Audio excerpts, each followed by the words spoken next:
So I want to walk everyone through the basic steps of doing a portrait retouch in Photoshop. So remember, the basis of everything we do is in layers. The reason we create layers is we can go back and modify those layers without altering the original background copy of the photograph in the very base layer, or the layer that's at the bottom of our stack. So first thing we want to do in any adjustment is we want to go in and we want to create a duplicate layer. Now a duplicate layer can be created two ways. We can go under the menu to duplicate layer and select that. And if you want to name this layer, it's always a good idea to kind of give each layer a name. So I'm just going to call this our flaws layer because I'm going to address sort of all the flaws in the image.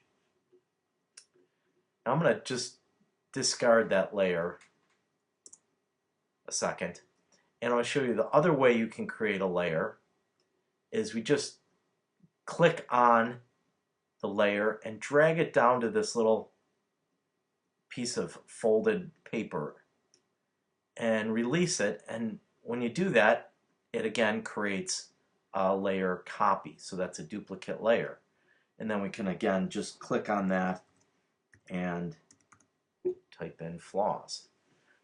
So then you should have this navigator window or panel up, and at this point we want to scroll in real close, and if you recall, the technique we're going to do is basically called mowing the lawn, because we're going to start at the top here and kind of pretend like we're a lawnmower and just go across this photo, and when we come across little things like that, we just do a quick retouch on them.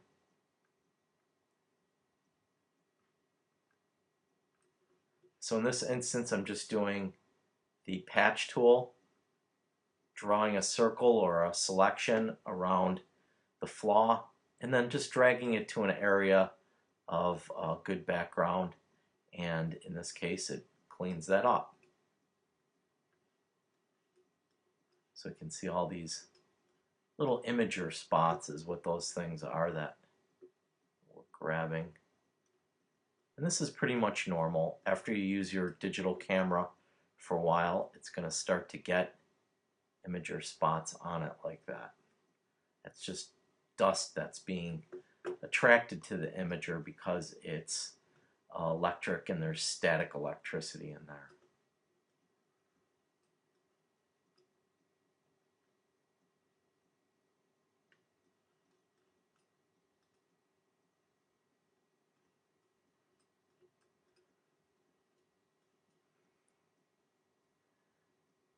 So then once I've taken care of all of those things, we can again do another duplicate layer if you want.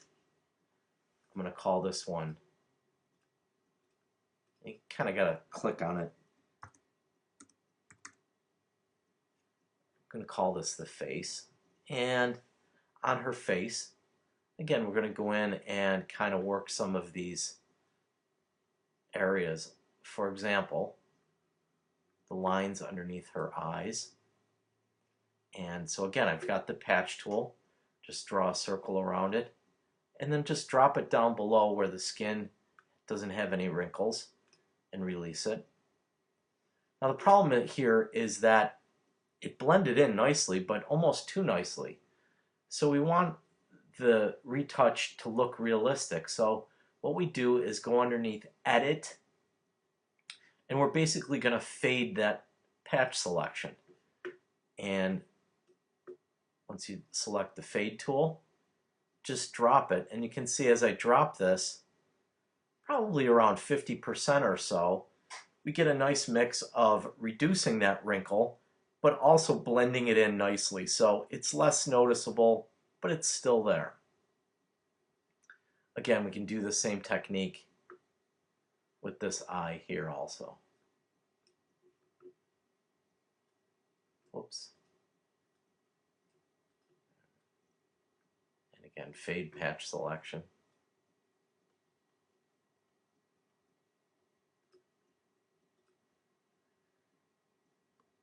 And then we're going to work through here and see what other kind of little spots we can come up with that we just want to clean up here.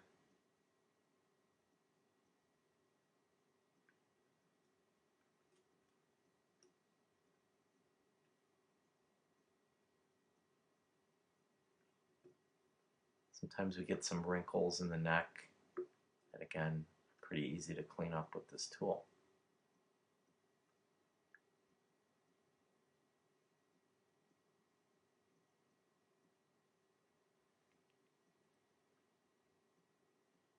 So once you get through all of that, just make sure you don't have any selections remaining in your photo. So it's a good idea just to go under select and to deselect. So we'll get rid of all of the selections in there. So if you have a selection remaining in a photograph, what could easily happen is that selection could end up getting highlighted, and if you try to apply any adjustments, they'll only happen within that selection. So make sure you always deselect. So then one other thing here, her teeth look a little bit on we've got a little coffee staining in there. And that's, again, another adjustment layer. So just click in the adjustment layer and click your little finger there, and then just push it up a little bit. And then go under Image, Adjustments, Invert, or you can just use that Command I shortcut. So basically, I've inverted this layer, so then I can paint those adjustments back on. If we look over here at that adjustment panel there, we can paint them back on with a white paintbrush. So whenever that panel is black, or that mask is black, we use a white brush, and whenever it's white, we use a black brush. So just go in there and you can see whiten up her teeth a little bit.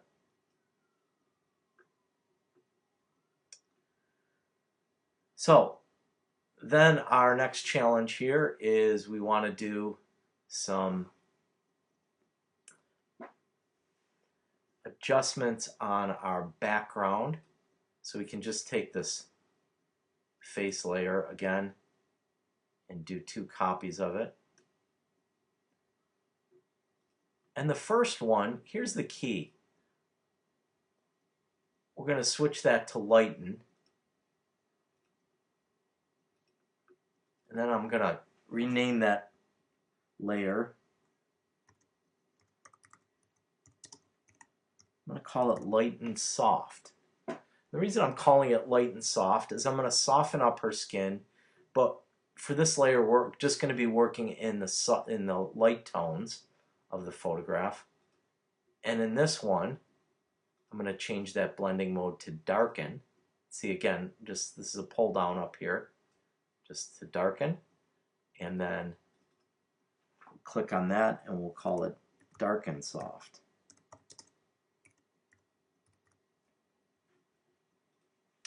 Then in each one of these layers, so I'm going to go back down and click onto that lighten layer, and then I'm going to put a blur on it.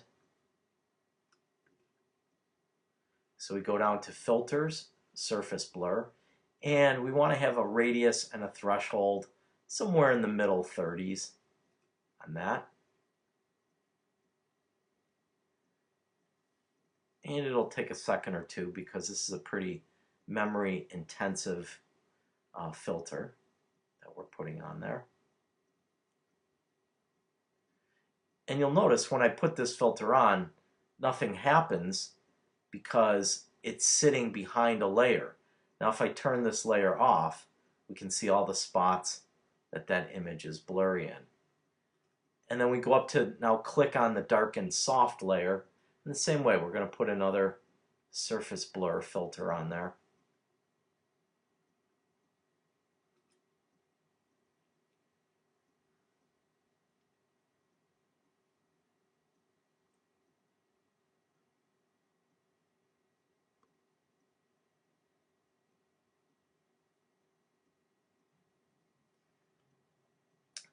And then once that finishes up, we're going to go back.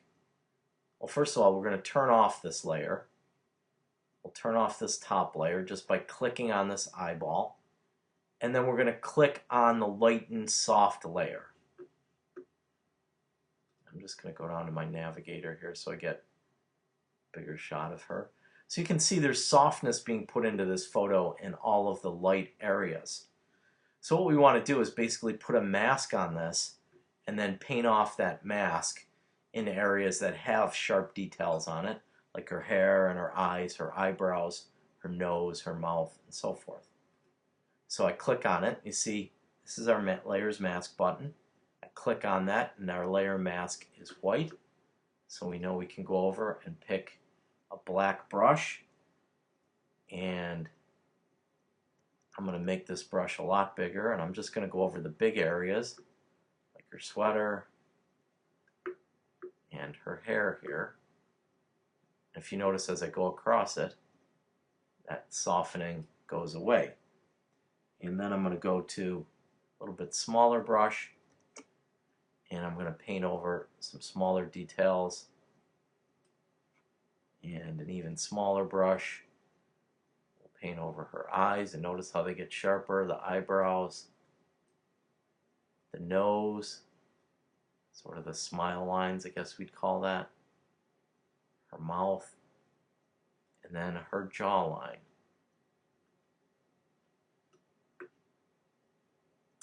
And then we click on the darken soft layer, turn it on by clicking on the eyeball, and then add a layer mask by clicking this button.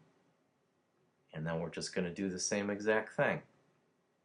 The mouth, smile lines, the eyes, the eyebrows, the chin,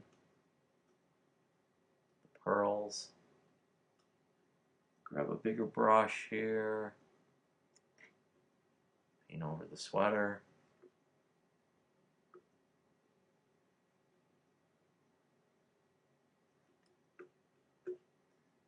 And then these two layers, if we hold the shift key down and then click on the light and soft layer, you're going to notice these two layers get locked to each other. And then we can just dial that opacity down, and you can see when I dial it down to 0, that's what it's like with no filtration.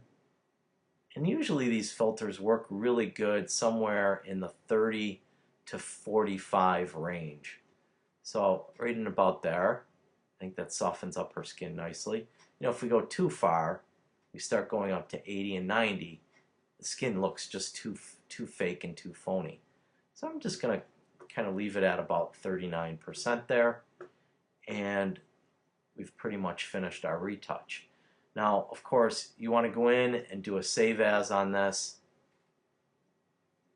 and make sure that you save it as a Photoshop document. So I'll just do a new folder, call it retouch, and save that as a Photoshop document. That's going to keep our layers intact. And then we do another save as. Get that message, just hit OK.